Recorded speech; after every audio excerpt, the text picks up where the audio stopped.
Restaurant owners, what's the saddest thing you've seen a delivery driver do? My restaurant, the Salty Spoon, is my life. It's a small place, and you get to know the regulars, including the delivery drivers who are the lifeline to half my customers. I got to know this one guy, Leo. Always polite, always had his mask on right, but over a few months, I saw him start to fade. Leo was one of my most reliable drivers, until I realized he wasn't just picking up food, he was trying to survive. He started looking gaunt, his uniform hanging off him. My stakes in this were my own conscience. This man was a part of my business's ecosystem, and he was clearly suffering. I couldn't just ignore it. The slightly off situation started with him being late. Then he began nodding off at the counter while waiting for an order. Just for a second or two, but it was happening. I'd offer him a coffee or a bottle of water. "I'm good, boss, thanks," he'd always say, forcing a smile, but he was getting thinner. The dark circles under his eyes started to look like bruises. He looked like a ghost haunting my storefront. The breaking point came during a massive thunderstorm. The rain was coming down in sheets and orders were slow. Leo came in for a pickup, completely soaked to the bone, his shoes squishing on the tile. The order wasn't ready, so he sat in a corner booth, shivering. I watched him on my security monitor as I bagged his order.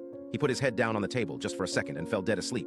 I mean, completely out. I felt a pang of pity and decided to let him rest a few minutes. That's when the midpoint twist happened. His phone, sitting on the table, buzzed loudly. It was a notification from his delivery app. The message lit up the screen. "Your acceptance rate is critically low. Continue declining orders and your account may be paused." I saw pure, primal panic flash across his face as he jolted awake. He snatched his phone, accepted an order he couldn't possibly get to on time, grabbed the food from my counter without a word, and ran out into the storm. He had to keep moving, or the algorithm would cut him off. He couldn't afford to rest. After he left, I felt sick. I closed up an hour early. I just didn't have the heart for it anymore. As I was locking up and walking to my car, I saw his beat-up sedan. It was still in my parking lot, tucked away in the darkest corner, far from the streetlights. The windows were completely fogged up from the inside. I walked over quietly, my heart pounding. I wiped a small circle on the driver's side window and peered in. And there he was.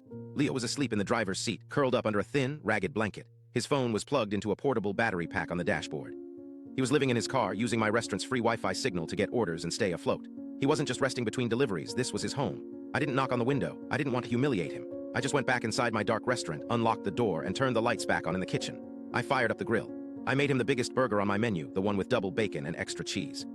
I cooked a huge portion of fries, crispy, just how I like them. I filled a thermos with hot coffee and grabbed 2 bottles of water. I packed it all in a bag, walked back out to his car, and gently tapped on the glass. He jolted awake instantly, his eyes wide with terror, probably thinking it was security or the police. When he saw it was me, his face just crumpled with shame. I held up the bag. "Long night," I said, trying to sound casual. "Thought you could use some fuel." He just stared at me for a moment, then unlocked the door.